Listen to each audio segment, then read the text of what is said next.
All right. Good evening, everyone. My name is Michael and I'm a Community Arts Officer in the Arts and Cultural Development team at the Mornington Peninsula Shire, and welcome to Grant Writing Workshops for Creatives.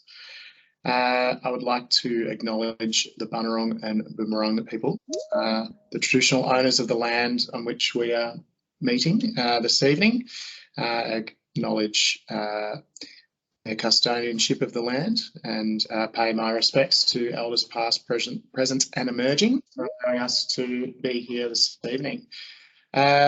So yes, as I said, welcome to the Grant Writing Workshop, where we'll be discussing the fundamentals of grant writing with Julie Skate, who is the coordinator of the Arts and Cultural Development team, and Anita Buchkowski, who is the team leader of economic development at the Mornington Peninsula Shire.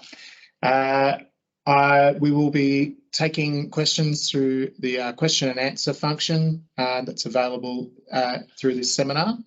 It will also be recorded and you will be able to access it afterwards as well, and for those that aren't able to make it this evening. So there is also a booklet that was sent out to people who registered before yesterday. I'll put a link in the Q&A section for that. It will be referred to a number of times throughout the presentation. And also I'll put in the Arts and Culture Development email for any questions that don't manage to get answered this evening. But without further ado, I'd like to hand over to the experts in the room. Perhaps I better leave then. Yeah. Thank you, Michael. It's really good to be here, and I can see that there's a few of you. We've got probably about, I don't know, nearly 20 people attending. We were expecting a few more. So I'm imagining that people will join as we talk, because we started right on the dot. What we're going to cover is, so I understand that you've all been sent booklets, and I think the booklets are probably an excellent source of reference as we're going through this. So we'll tend to cover in a fairly summarised way what's in much more detail in the booklet, and Julie's done a wonderful job in preparing that booklet, and I think it will continue to be valuable for you because it will answer a lot of questions. So basically tonight we're going to go through how you choose a funding opportunity or a grant to apply for, what types of providers of grants are out there, how you actually think about your grant and what you want to do, and we're calling that project planning. So, you know, what your grant is and what the budget is and how you will implement it, that's part of your project planning. And then writing the application, the really important part, because that needs to be thought about. Acquittals, at the end of your project, what you need to provide or what you'll be required to provide, and where to go to next. So we'll talk a little bit about the types of funding sources that are out there. Julie's listed quite a few of them in that booklet, but we'll also list a few of them tonight. So what you need to think about is what you want to do and who is likely to be able to provide you with the means to do so. You know, what funds are out there, and there's a range of different funding sources. We'll go through a couple of them in a minute. And what you'll do is you'll identify those funding providers. The really important part is that when you decide on what grant you want to apply for, you have to read the guidelines. I can't emphasise this enough. Reading the guidelines also provides you with a sense of the type of tone and the type of language that you'll be expected to respond to. So it's really about responding to the funding provider with an idea that you have, but catering to their needs, not necessarily your own. Would you agree with that, Julie? Absolutely, and I think that's really a problem, is that people they tend to internalise everything and not think about what the funder is actually looking for, because you know what is supported, what they've done in the past is a really good indication of whether your project fits with it. But I think so often I've seen people apply for grants that they're they've wasted their time because they're just not going to be eligible for it. So that leads us on to the next point, which is eligibility, capability and viability. And we'll go through each of these in much more detail. But when you're reading the guidelines, what you need to do is to ensure that you're eligible. Are you an incorporated organisation? Are you a sort of a sole trader? Are you a business? You just need to find out whether what you want to do and your business concept is eligible. One of the really good ways to find out first if you're eligible and whether your type of project will be supported is actually to speak to the funding provider. As well as reading the guidelines, contacting the funding provider is a really good thing to do. You can also ask questions about the guidelines, but it can give you a sense of what's been funded in the past and what their expectations are. I think really understanding the expectations is a long way towards you being able to develop the submission and the application in a way that will make you successful. Yeah, I think that that's actually really crucial because there's a number of funding opportunities that you can see, but unless you choose the right one, you're going to be behind the, behind the eight ball. Yeah, we don't want to be there. So these are the types of funding sources that are available. There's many more in your booklet. Mornington Peninsula Shire Council has on its website something called a funding finder or a grant guru. And you can look at what's on our website. You can also look at Australian government opportunities through grants.gov.au, and Grant Guru can list some of those for you as well. So there's local government, state government, federal government, philanthropic trusts. Don't forget about philanthropic trusts, and private organisations. So there's a range of opportunities available if you do your research, dependent obviously on what your project is. Yeah, so the philanthropic trusts, you'll find that most of you will need deductible gift recipiency status, and TCC, which is you're a charity. So a lot of the philanthropic trusts don't fund anything that they can't get a good tax return on, which is fair enough. And there's a philanthropic trust on the Mornington Peninsula too that hasn't been included here called Hillview Quarries. And they have a range of, what would you call it, a range of categories through which you could apply. Oh, that's good to know. So what's involved in planning? You need to define your project and explain how it meets the need. You need to identify the people who'll be involved, and we'll go through each of these in a minute. You need to explain and define the process from start to finish. How will you start? What will be the middle bit? How will you monitor it? And how will you finish? What will you achieve? Where is it going to happen? Why is it needed?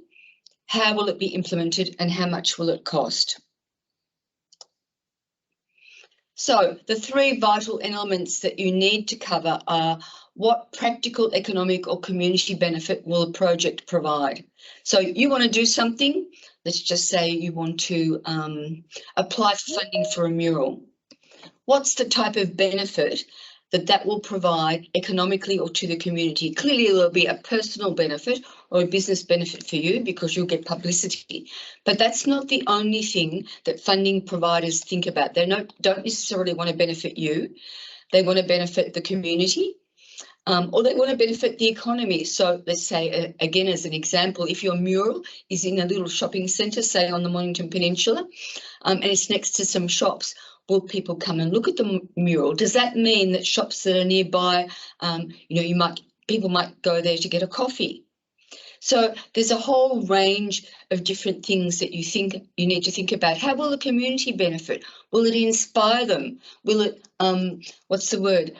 make them happy? Will it make them think? Art often does that, it makes you think. So those are the sorts of things that you need to think about when you're considering the benefit to the community, not just the benefit to yourself.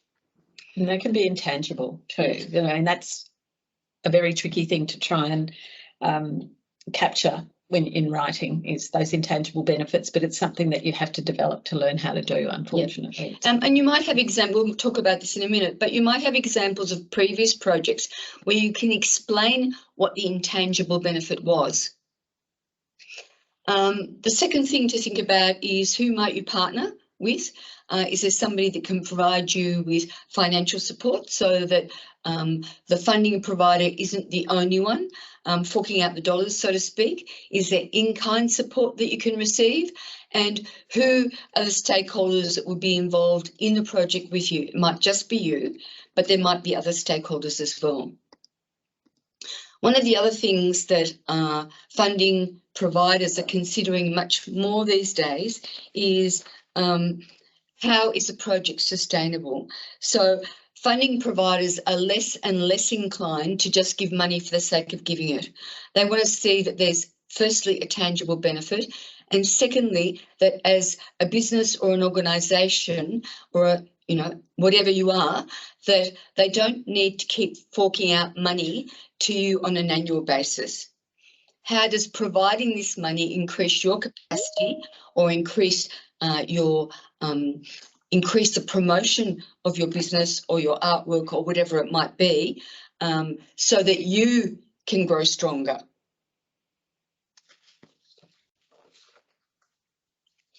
So viability is obviously really important. We've just finished doing some business development grants at the moment, and we always look at, we ask businesses to provide us with either their tax return, it's all confidential of course, end of year tax return, or a profit and loss statement. And when we look at the profit and loss statements, and we always do, there were a couple of businesses that we saw we couldn't actually give them the money because they weren't financially viable. So financial viability is something that you need to consider. If you're not financially viable, you won't get the money. In other words, how do we know that the money will be spent properly? How do we know you'll be able to acquit it properly? And how do we know that you won't, that in the middle of the project, you might decide not to continue because you can't afford to? Is there anything else that you might want to add to that? Well, not everyone requires this, particularly with artists with Creative Victoria or Osco, places like that. They don't ask for that, but we certainly do at Mornington Shire with our Peninsula Shire with our grants, with our Creative Economy grant. That was a requirement that people, and the Performing Arts Fund. So it just varies. Yeah. So again, read the guidelines, ask questions, do your background research. The other thing to think about is, do you have the resources and capacity to run the project? What people do you need? What technology do you need? What time might you need? And obviously, what dollars do you need? And in thinking about your project, this is part of your project planning, is what you want to achieve, is the outcome you want to achieve achievable? Will you be able to do it? In other words, will the people, will the resources enable you to do it? Will there be an outcome that actually meets what you're saying the need is? Will you meet the need that is required? And will the project be sustainable? Mm. Is it feasible? Is the concept, just a dream? Or can you actually concretise, if that's a word, concretise your concept so that it is achievable and feasible? Yeah, because it definitely, with sustainability, and Anita mentioned that before, there's very few funding opportunities where you can get ongoing funding in terms of operational. So it might be Creative Victoria triennial funding or something like that, but it's very hard to get. And it is something that's being asked about more and more, and there really isn't that opportunity to fund the same project on an annual basis that there used to be. So I think you possibly need to look at one-off projects rather than ongoing. And for some projects, I also think more and more environmental sustainability is an issue as well. So with the Mornington Peninsula Shire, we have a very strong focus on the environment, on reducing the effects of climate change and on sustainability. So if you're applying for a local government grant, it's definitely something that you need to think about. Yeah.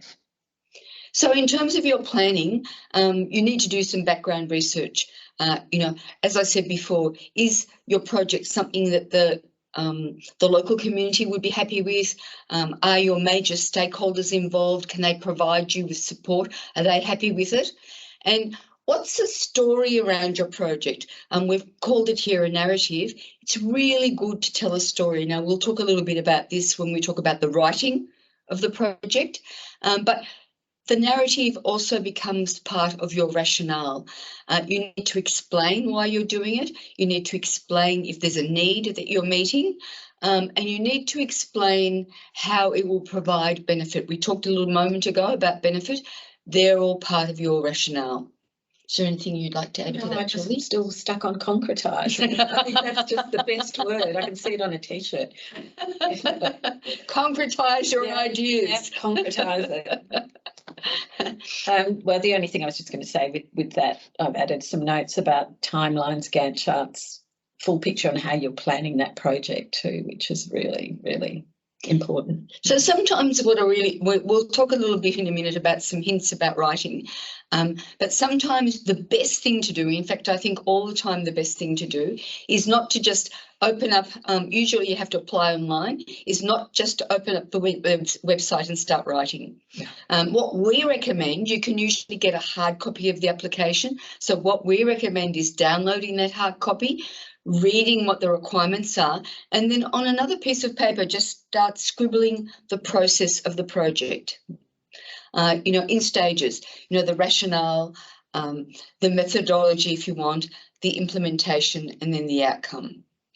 I think if you start to do that, that's what we're calling about planning. We're not necessarily saying, you need 56 Excel sheets and, a 42-page Word document. We're saying have a real good think about it, and put some words on paper, put it into stages and see what you'll need, what the rationale is, and so on. What your outcomes might be, what do you want your outcomes to be? And Julie will explain to us in a minute the difference between outcomes, outputs, and objectives. Yes. She's shaking her head. Oh, jargon, I love it. Yes. That's on another slide. It's on another slide, so we won't go there now. No. You need to think about your budget, obviously, and you need to think really clearly about your budget and whether what you're asking for will be enough for you to achieve the outcomes, to achieve the outputs that you want and meet your objectives. And providing supporting documentation is always a must, I think. It rounds out your application. It provides the evidence base for your application, and it shows that you've done your research. And provided, not only you've done your research, but provided, letters of support from the community and your stakeholders. Speaking of stakeholders, yes, identify who they are, and identify if your project meets the sort of, the sort of aims and objectives of your stakeholders. Does it meet the ideology of your stakeholders? Does it meet the sort of principles and values of your stakeholders? I think you've got a much better chance of achieving funding if you can argue that it does. Yeah, and talk to them, because so many projects have failed because people have thought this is a great idea, put it out in the community, and then the community hasn't responded to it, and then you've lost all that hard work. So it's really important to know that somebody wants it, or more than one person wants it. I think in the creative field, and certainly it's, I deal mostly with businesses, but I think in the creative field, and a lot with businesses, you tend to be very independent. So you tend to, work in your business rather than on it, and you tend to, have your own bubble of what you're doing and what you want to do. This takes you outside of that. Doing this sort of research takes you outside of that, because remember, it's about what is the benefit to the community. It's not only about the benefit to you. What's the benefit to the community? What's the benefit to stakeholders? And so this sort of discussion, I think, is really important. And it helps you see what your stakeholders and the community are thinking. Julie might like to talk to us about what you do if your project has an Indigenous aspect. Yeah. So consultation with your the traditional owners is incredibly important, no matter where you are. If you want to include an Indigenous person in the project. There is no such thing as Indigenous inspired. It is appropriation. So you must never, ever use Indigenous, well, any of their culture. It's not ours to use. But if you want to bring in an Indigenous artist, that's fine. And in Mornington Peninsula Shire, we go to the Bunurong Land Council, and when you decide that you want to involve Indigenous people within your project, that's fantastic, but you then have to put aside $1,500 for consultation, which can go into the grant. There's absolutely no reason why we wouldn't fund that, but it is absolutely crucial. And one of the things that I found looking through the creative economy grants, a number of people have said that it's Indigenous inspired or it's Indigenous that, and I'm definitely going to do this and do that, but there was absolutely no proof that they were going to consult. And so I'd be very, very reluctant to give money to someone that I didn't trust to consult the local traditional owners. And I think you'll find that's the same anywhere. If you look at the Australia Council for the Arts has fantastic code of conduct and practice working with Indigenous people. AMAGA, the Australian Museums and Galleries Association, has a roadmap for working with Indigenous people, and they're both really, really useful documents to have if you do want to go down that path, which I'd always encourage people to do. And I was just going to say, I was thinking as Julia was talking that consultation sounds like a really heavy word. You know, government consults. And so you think, oh, just think about it as chatting to people. Think about it as a normal dialogue or engagement. You know, we ask for consultation, but, you know, it's not as onerous as it sounds. And don't forget that, you know, in terms of your local community, businesses are also part of your local community. So they're also people that you can just nip into somebody's shop and have a bit of a chat with them. Now, the other person that you should also be having a chat with is the grants officer for a particular program. So as well as reading the grant guidelines, and we'll keep banging on about this because it's so important. Because people didn't. You also need, and we would suggest very strongly that you speak to the grants officer. That's where you get information about what's been funded in the past. That's where you get information about what sort of language you should use. That's where you get information about what they consider important. Or even if your project fits that particular grant, because quite often you'll ring up and talk to someone and they'll go, oh no, you'd be better off applying for such and such. Indeed. They're a really good person to ask advice. Do remember though, and Julie's put this in on purpose, that the grants officer can't approve or provide any permissions or permits. You may need to get those separately. So as an example, if you're applying for something in local government, or if you're applying for another grant outside of local government but it needs a permit, then you need to speak to the appropriate person in local government. The grants officer will be able to point you in the right direction. Certainly in the Mornington Peninsula case, they will. They're very knowledgeable. But if you can't speak to a local government grants officer, usually somebody in the your first point of call is customer service, and they'll be at local government and they'll be able to point you in the right direction. It's really important to find out what permissions or permits you need, because if you don't, it's very likely that your application will be knocked back. That's right. And you may not think that you might need a grant or a permission, but ask. Oh, that's actually much nicer. It is much nicer. Yeah. It's more flattering, I think. Flattering.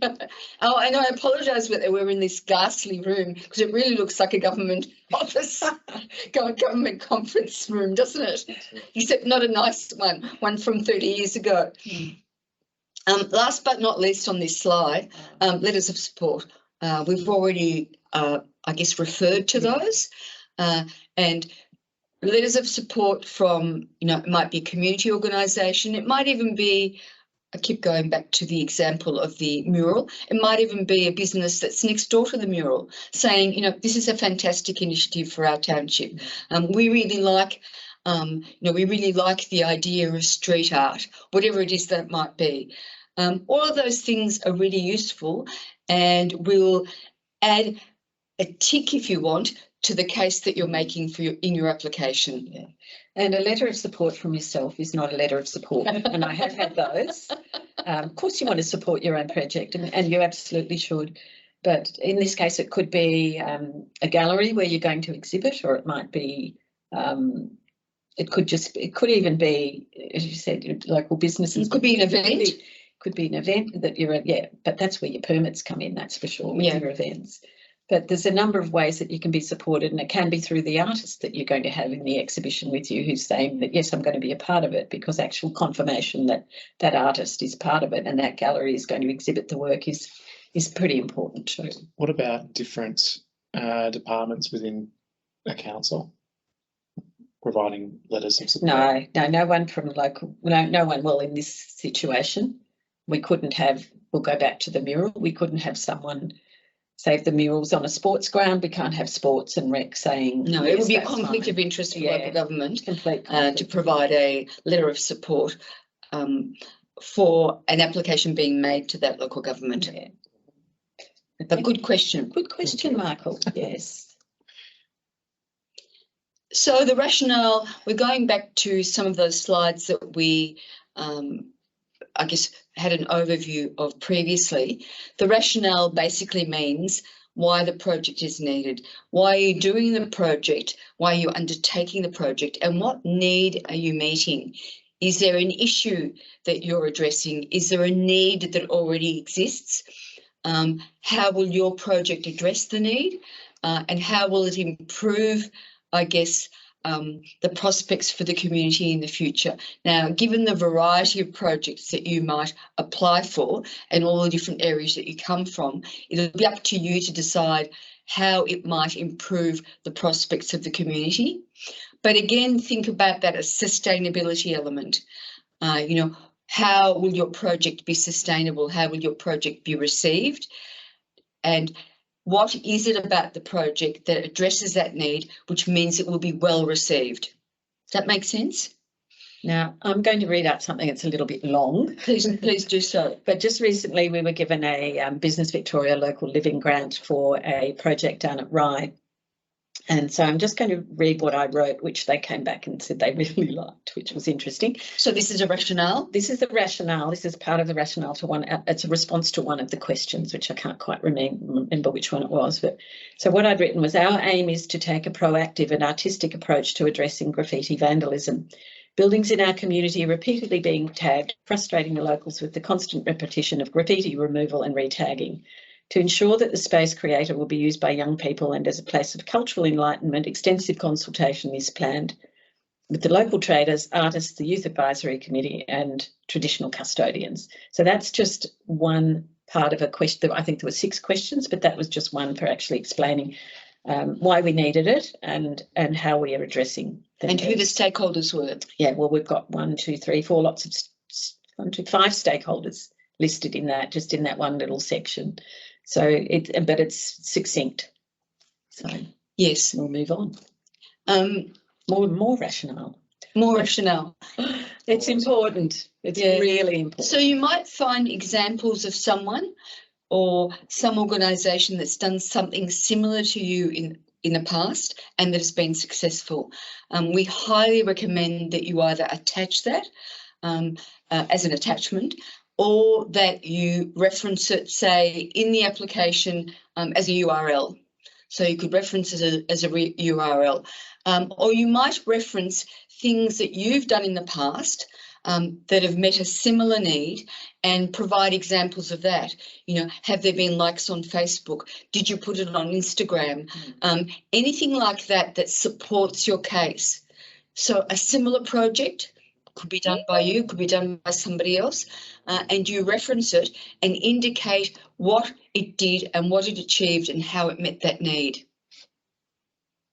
And then when you're talking about the need, you might explain what's created that need. So here we've got, it might be the community, a demand from the community. It might be a tourist demand.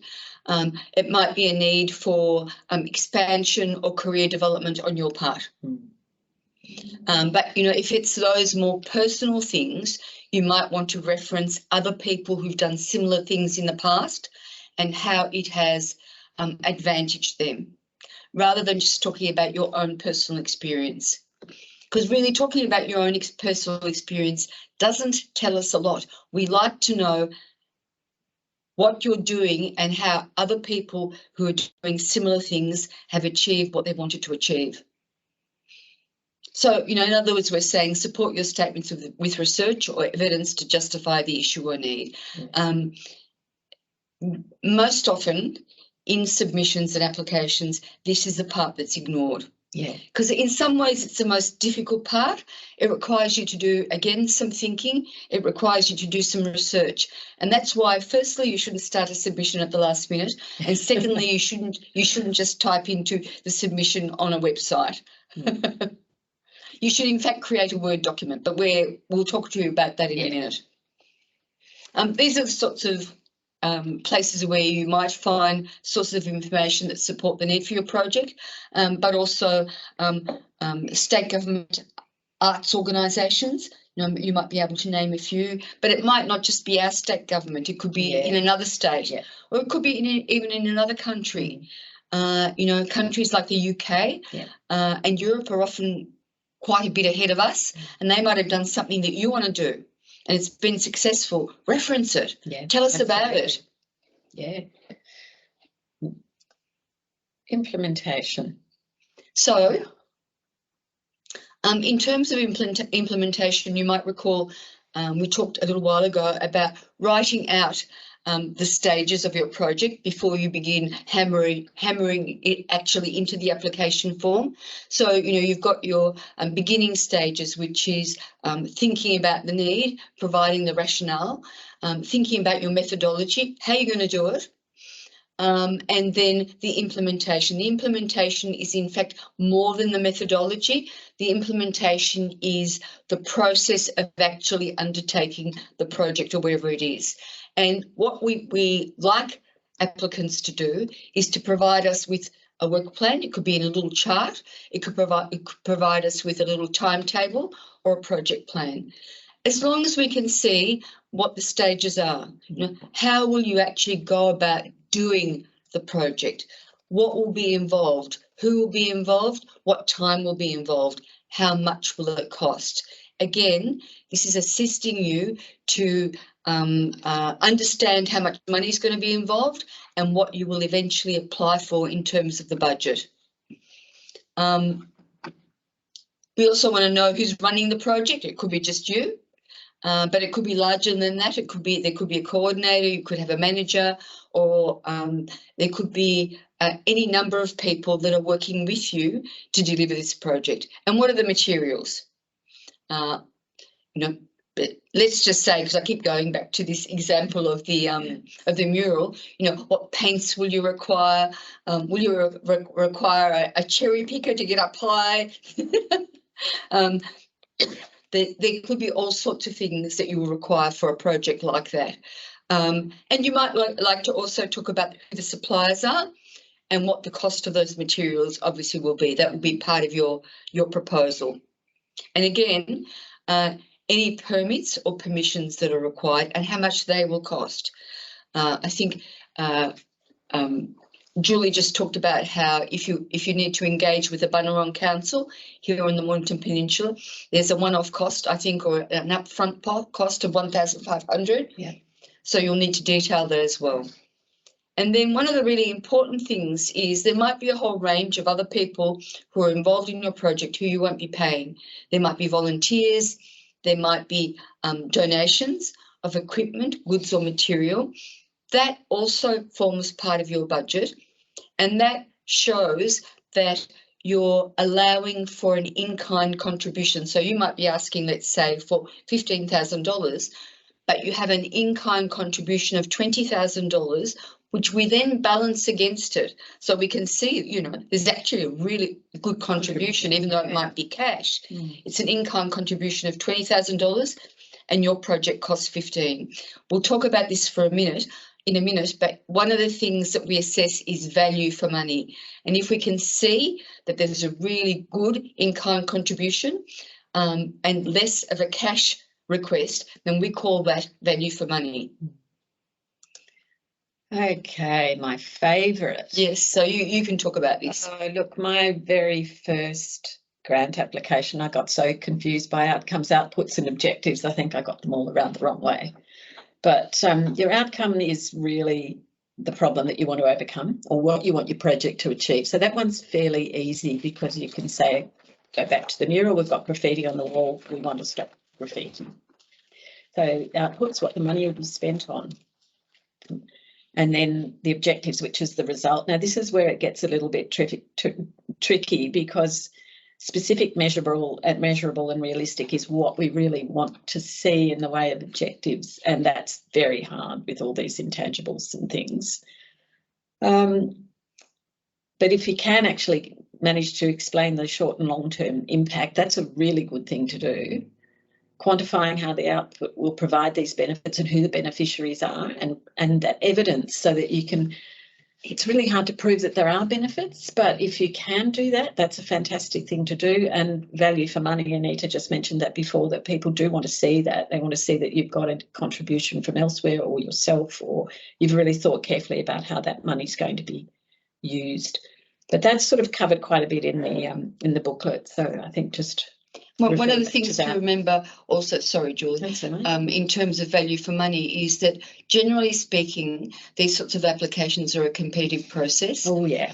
And what we do as the assessors of these applications is we compare applications. Yeah. And if we can see that one application has greater value for money and has greater community and business benefit, or has other greater benefits than another application, then that's the application that we're going to choose. Yeah. Money does matter.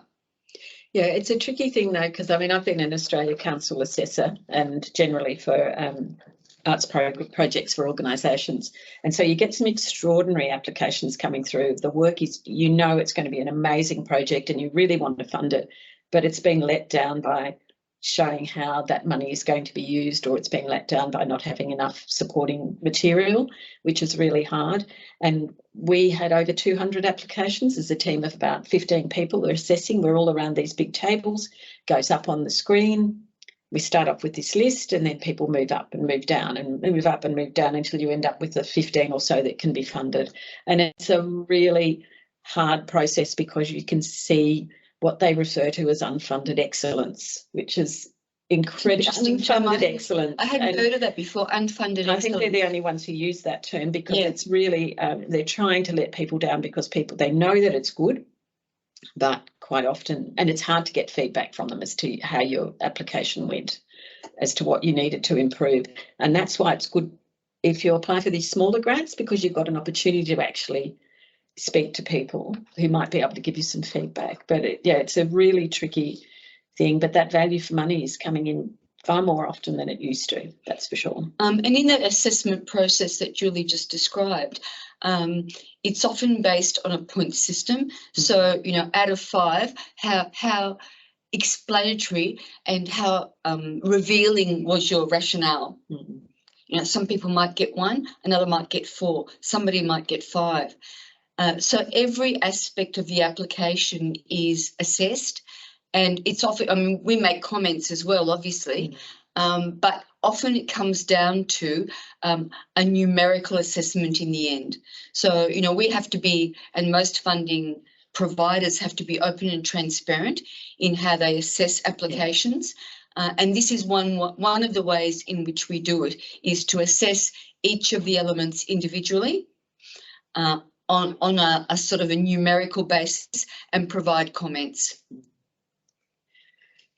So the narrative, okay, so this is how, now I'm not boasting, but I've been very, very successful in obtaining funding over the years. Yeah. And delighted to have got some more money in the last week or so, because it doesn't ruin my record. But I've done AUSCO 4-year funding, Creative Victoria, Arts ACT, RISE funding, all sorts of things. And so each one of them is very different, and each one of them has a different degree of difficulty in doing them. And that's why you've got to read your guidelines, so you understand what the funding provider wants. You should never try and replicate the same wording for each funding application. No, that's the worst thing you can do. So Anita mentioned before about downloading a PDF of the questions 99% of the time you can actually do that. There's on occasions where you can't. In fact, this one that I got recently, I had to take a screenshot of every question, put in I had to put in placeholder text so that I could go on to the next page until I had all the questions and could read through and go, okay, now I know what I'm meant to do. So set it up in a Word document. It's really obvious to me when I read through grant applications who hasn't done that, who's done it directly into the website, because they have actually repeated themselves quite often. So actually having all those questions there, you can read them very, very carefully, and then you can start working your way through answering them all. Some of them will often be quite similar, so you have to think about what it is that they're actually asking you for. And what I do when I've got that Word document full, I then start going through and going, okay, well, that paragraph might actually be better in question 3 rather than in question 5. So very important to read them all and answer them all, because if you don't answer them all, you haven't got a hope. Write for someone who's ignorant. I think the best thing you can do, I've got a son who's in his 30s, who's a nurse, and I send my stuff to him. And if he can't understand what I'm saying, then I go back and I rewrite. And that's really what you need to do, because with the last round of grants, we had a number of applications that I thought, this seems really interesting, but I don't actually understand what it is, but I'll fund it anyway because I like it. What we're saying might seem daunting, and many of you, like a lot of us, aren't necessarily used to writing, and they're not used to writing for this sort of audience. So, be kind to yourself when you're doing this. But I often find that it's best to put down everything that you can think of in each of the sections. You've got it in a Word document, and then you start rearranging it. Yeah. And then you do what Julie suggested, which is you give it to somebody else separately, your husband, your brother, your boyfriend, whoever, and get them to read it. Do they understand what it is that you want? If they don't, start again. Yeah, really do. And then simple and clear language, you can avoid the jargon. You might have to have your objectives and outputs and whatever in there, but the simpler the language, the better. Checking your spelling and grammar is really important. Yeah. Not being long-winded is important. Yeah, short sentences. Think about, you've got someone who might be looking at 100 grant applications and they are exhausted by it all. What they want is something that's really simple and clear to read. And that's also important. Not everyone on a selection panel will be an expert. No, that's very true. Yeah.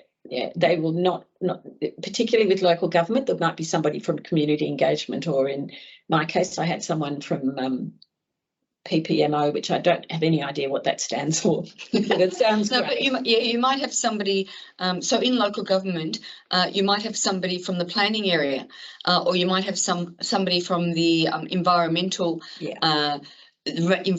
protection area who know nothing about arts or culture.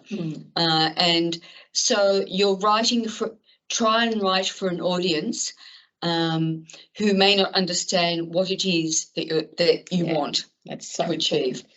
And a cohesive narrative, because there's nothing worse than you're reading through and it's jumping backwards and forwards from one idea to another, because once again that detracts from it. Examples of past successes, people often forget to do that. I think that's really important, that if you have done a similar project, or not even a similar one, but you can say, well, I have all these skills that are transferable, really important. And tell us who you are.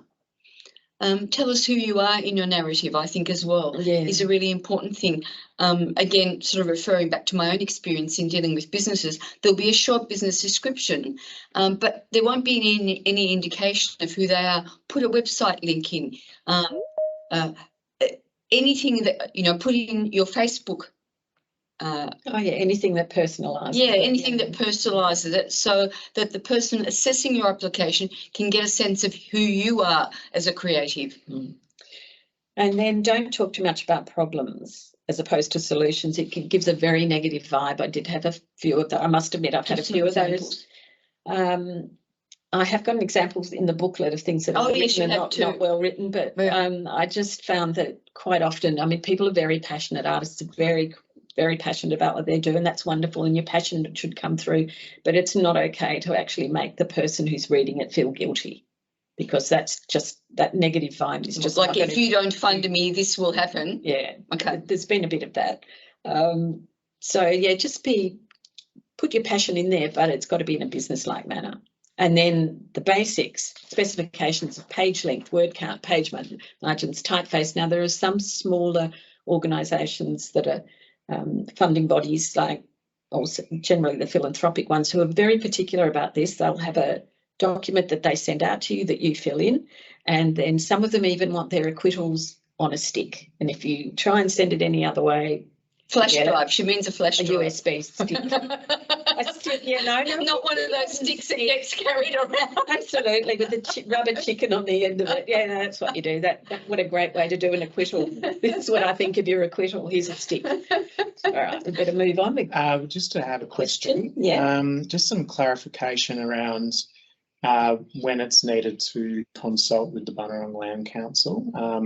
Is it only for their particular stories and knowledge around Bunurong traditions, or it's everyone? It's everyone. Yeah. As soon as an Indigenous person comes onto another country, well, they will be welcomed and acknowledged by them. But if they're going to tell a story that's not a Bunurong story, they still need to be able to check that it's okay to tell that story, to bring that story across. And the Bunurong Land Council will want to know that that person has the permission to tell that story too. So it is really crucial that you consult with them. I mean, we do use some Indigenous artists, or at least one, Marie Clark, who's in Front Beach, Back Beach. So, you know, her story will have been run past through, but though she is Bunurong, Yorta, Muti, something else. She's about 5 different ones. But yeah, it's important. It's respect. Really, it's about respect. And it's a lot of money, but as I said, it goes into the grant application, and so it's just part of how we have to work. Budget. This is so much fun, isn't it? Budget. I think certainly for all of the submissions that I've seen, and I've seen many over the years and written many myself, budget is one of the places where applicants get themselves into trouble. We've just recently done a funding round where the quotes for the work required didn't match the budget. People thought that because the maximum for that particular grant was $5,000, if they put in a quote for $2,500 for the work, they'd still get the $5,000. So it's really important to clarify the budget, how much you can apply for, and then cost what you want to apply for. You know, that could be all sorts of things, and it's really important to find out if the budget should be GST inclusive or GST exclusive. Generally speaking, government grants are GST exclusive. Yeah. But clarify that. That's another question that you can ask the grants officer. So the sorts of things that you need to think about, you know, is the cost of personnel, the equipment, the hire of the venue, materials. We talked before about, you know, the mural, and whether you need to hire a cherry picker, whether you need to, you know, if you're doing a mural in a main area, you may actually need to pay to have the part of the road closed. It's just, you know, a very different example, but there's some of the things that you need to think about. And then what will be the income that will offset the expenses that you're asking for? You know, it could be a whole range of different things, and you can see, you know, many of them listed there. Julie, with your experience, is there anything else, particularly for the creative area, that we should be talking about here? Not really, because every grant is different about what they will, what they'll actually fund. You just going back to the guidelines yet again. I keep saying that, I know, but and we both do. For the example, the creative economy grants, we don't fund catering or what's known as business as usual. So people who were asking for equipment or the rent, to pay the rent of their business, there's no way a community grant's going to fund that sort of thing. You've got to think, I just go back to the pub test. Go to the pub, talk to someone and say, oh, did you hear so-and-so got $5,000 for catering? And they'd all go, what? Not going to happen. So just think about that. But and your budget's got to add up, guys. Yes, it has to add up. Absolutely. Get out that calculator. Absolutely has to add up. You know, again, expenses against income. Okay, yes. You want to talk about this? Well, in-kind contributions are something that often is ignored, and they're hugely important, particularly for a number of smaller organisations and volunteer organisations. But there's a whole lot that can be put into these grant applications in terms, but I would really want to quantify about it being reasonable and necessary for the project, because we did have some grants that came through that had things in there that you go, well, hang on, they're talking about this, but it actually isn't part of that project. So, but it also shows your commitment to the project. Totally So an does, in-kind yeah. contribution is really important, balanced against what you're requesting, because it shows a commitment for, personnel, for donations, for services. And if you're prepared to cost that out, and generally speaking, you cost out personnel at the similar rate of pay. We're going to talk about this in a minute, but think of it as your commitment to actually, in the end, provide that community benefit. And then in our grants, it actually puts in what the rate of pay is for a volunteer. It was $47 something, which I thought was quite a reasonable amount, really. So it just shows you how valuable our volunteers are. Yeah. Oh, supporting documentation. Now, this was something that was missing from a lot of... Yeah, and we've talked about this, Yeah. as we've been talking to you tonight. So it's super really important. Yeah, really important. So it can be images of plans for the project, examples of your artwork. We had a number of people who didn't give us a link to their website or any images of their artwork, and you think, well, how can I fund something that I don't know what it is? Instagram, whatever means that you use, let us know what it is. Tell us who you are. And confirm your participants. It's very unlikely, and certainly at the OSCO level, unless there were support letters from all the participating artists, they would not fund it, because anybody could write an application and say, well, I'm going to have so-and-so and so-and-so and so-and-so on it, but you haven't shown that those people are actually going to be a part of it. So that's really important. Keep banging on about permission from owners or necessary permits, super important. With the grant application that I just did for Business Victoria, I got a letter from Rye, I'm not sure what they're called, lovely lady, Michelle Cheers, who gave me this letter from a Rye community group that included businesses, included the church, included schools, the RSL. So that was a fantastic letter to have, because I think there were 8 community groups or businesses within that. Pledges of financial support, if you're lucky enough to have those. Or sponsorship, yeah, which is a whole different ball game, is sponsorship. Because, and you would need to provide a letter from the sponsor indicating how much they're willing to support you by. And what you're going to give them in return, because a sponsorship is implied that you are giving them something back too. So whether it's in the advertising and whether that fits once again with what the funding body allows. Quotes if required. Not all grants require them, but we certainly do here, and that's been a bit of a problem in that, as Anita said, they just didn't add up. So if you're applying for $10,000 and you want to use that $10,000 on this project, you have to explain where that money is going to be spent and prove. And make sure the quote is actually relevant to what you're applying for. We've had a couple of applications in this last round where the quote was completely not relevant to what they were applying for. Yeah. So check your documentation before you upload. It's not bad. Exactly. Don't upload the wrong quote. Having said that, with that one foundation that I had to send a USB stick off to, I sent the wrong one. So we all do it. We all make mistakes. Yeah.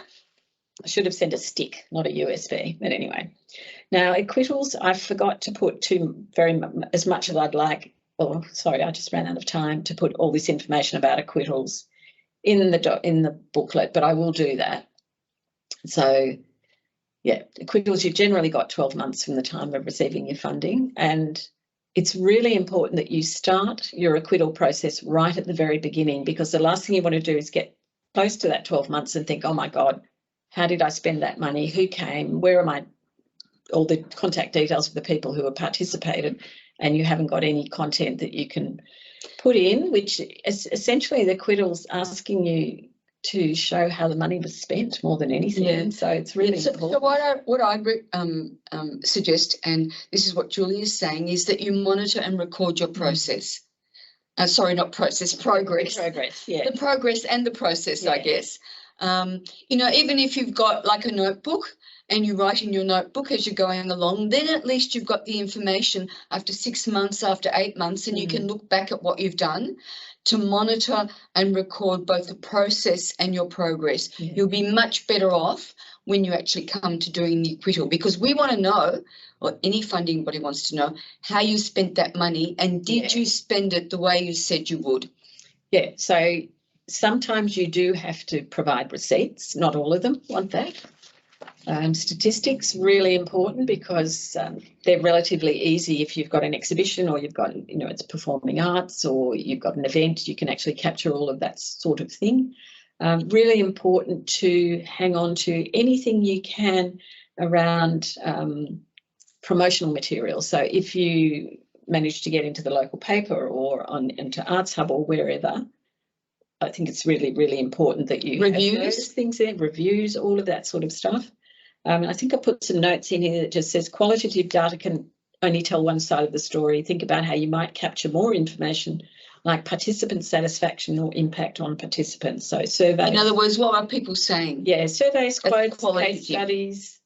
Yeah, rather than So your numbers are quantitative. Yeah. What people say is qualitative, and that's just as important. Don't make it up.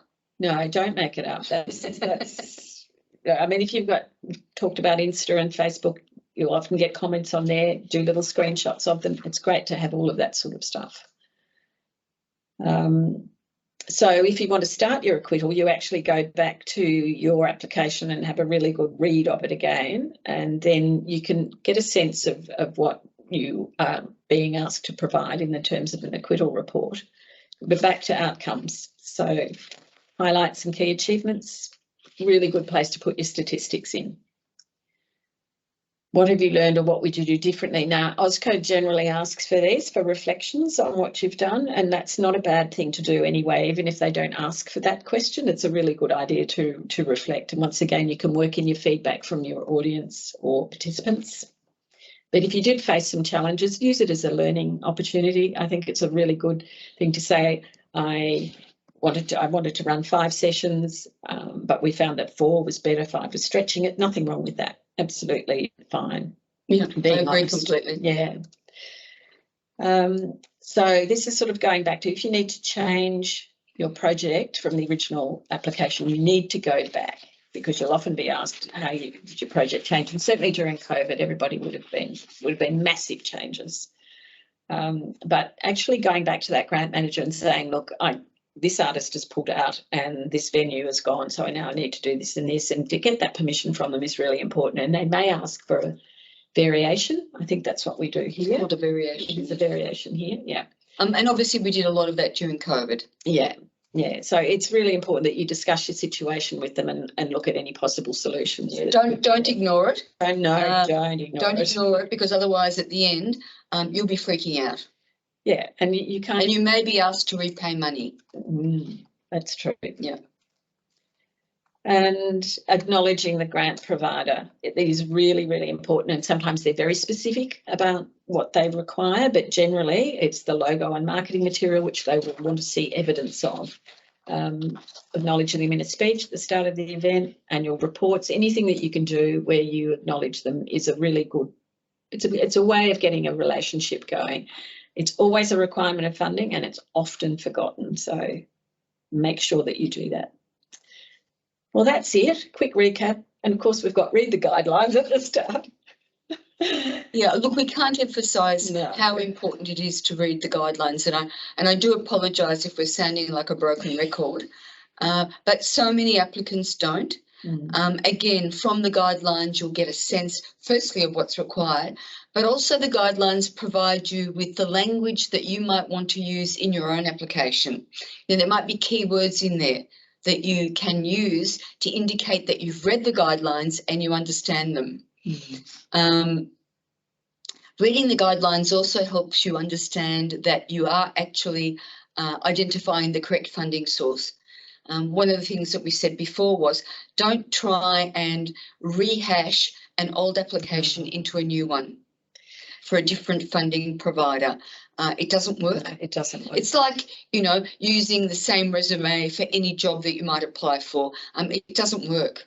No, especially if you leave the old job applications Yeah. person details in there instead of the new one, which I did get recently. But also what I found was sometimes people were putting in support letters, but they were for Creative Victoria or whatever. So if you're going to get a support letter written, but you think you might apply for 3 or 4 grants, ask the person to make it generic. Just get them to say, I support this project for funding. They don't have to say it's for Creative Victoria or Australia Council, whatever. Really important, because when you open up those letters and say, oh, they've applied for this, this and this, and it's not that we don't feel special, because we know we are. It's more around professionalism, I suppose. But a generic letter's fine. It doesn't actually have to specify what that funding is that you're applying for. Contact the grant manager. We emphasise that as much as reading the guidelines. Have a conversation with them. You know, you're not necessarily giving anything away. You're just having a chat with them. And they're the ones probably who will be making the ultimate decision. They may not be, but they're the ones who know about the program. That's the most important thing. They'll know whether your project fits. Yeah. And they'll be able to tell you that, because that saves you a lot of time if it doesn't fit. And that planning before you begin writing the application, you know, a piece of paper where you write, you know, your rationale, your methodology, your implementation and your outcomes, so that you can be clearer about what the various stages are. And then when you begin drafting your Word document, you've already got that in your head. It's like planning to write a book if you want. You don't normally, well, forgive me if I'm wrong, but you don't normally just get onto the typewriter, your computer, and start, you know, hammering away. You may already have it in your head. You know, some of us are fortunate enough to do that, but we're recommending, if you can, put dot points on paper. Yeah, draft in a Word doc, so important. And also, I mean, you've got, and that's in the funding booklet, it talks about word count and the number of times people have been caught out because they think it's 2,000 words and then find it's 2,000 characters, which is about a third, and you've got to go back. Yeah, I can't stand that. I always get caught with that. Yeah, me too. So that's where the Word doc really helps. And then you also cut and paste that little bit that tells you whether it is a word count or whether it's and some of them are even spaces and yes, I hate it when they count even worse, because that means that you're shrinking it down to nothing. But remember, you can provide things in attachments. You certainly can. Sometimes you can get around this by actually providing, you know, maybe the business plan for your organisation, or the business plan for your business, or the business plan for your idea in an attachment. Yeah, that's very. That's a trick to get around it. It's a bit like when you're writing your thesis and you put all this stuff in your footnotes, so because your word count's gone over. So I've certainly done plenty of that. Yeah, writing a compelling story, I mean, that is super important, because you want that person to, it's a bit like your elevator pitch. You want that in the very first section, which, you know, you'll have a heading, it might be 80 words. Your heading, your title of your project should be interesting too. But then that's next section that comes in, which is usually might be 150 words or so, which is a very brief synopsis of your actual project. That's what people tend to use for marketing. So if they're going to give you a grant, they'll be grabbing that bit. So if it's really good, you've got a better, well, I think that starts your whole application off really well. Yeah, but you may not be a fabulous writer, and it doesn't matter. No. You may not be a fabulous writer at all. In fact, you know, many, if not most of us aren't. As long as you're able to articulate what it is that you want to do in a manner that's comprehensive to the reader. And remember, the reader may not know anything about you or the creative industry. Yeah, so that's where your story comes in, a bit of storytelling. Have that person read your project. I mean, my son's always available, so, you know, send it through to me. He's great. Spelling and grammar, check your budget and your quotes. That's really it in a nutshell. And by quotes, we mean quotes for the work that you need done, not your quotes. No, you need to show that your budget is accurate. And we can't guarantee that what we've done will actually make sure that ensure that you get some funding, but it's a start. It's a start. And Julia said before, you know, start off small. Yeah. Start off with a couple of small ones. Yeah. I think your confidence grows as you do it, and your confidence definitely grows as you're more successful. Yeah, absolutely. Yeah, there's a whole range of different grants that are available on our local government website. Many of them aren't necessarily for arts and culture. No, but They're for a whole range of different things for which you may be eligible. So don't discount them. Don't think that you just have to apply for arts and culture grants. Have a look at what else is available. Because I mean, there's big health with its health Yeah. and well-being and all of those.